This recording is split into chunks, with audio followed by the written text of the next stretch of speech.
Now let's go for average.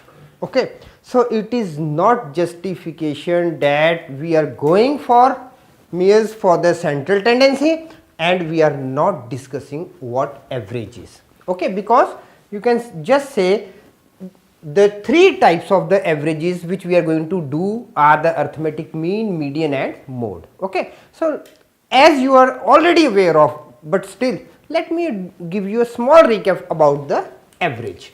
Now basically what we are writing a simple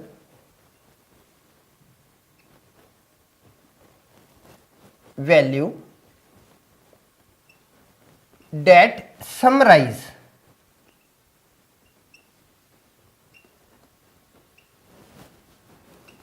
or represents, summarizes or represents the general significance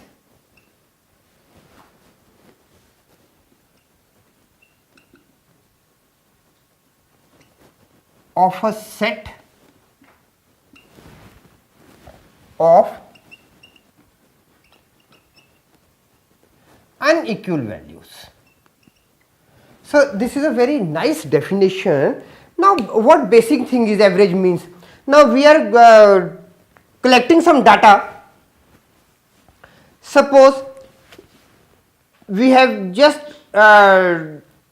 collected the height of the girls in your class.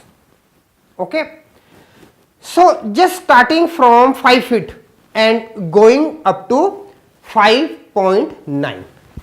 Okay, so now 24 girls are sitting here and we are just collecting the data and then we are finding what is the average height of the class. Okay, so we are not starting from the 5, we are not going to 5.9, we are just discussing that what is the average height, or in all what it means, that what is the common height where maximum girls fall.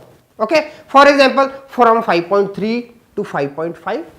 So out of 24 there can be 16 or 17 girls of the same height. So that's what that is called an average. Okay, so now we are going for this topic average, and in this chapter again I am reminding you that we are going for the arithmetic mean first.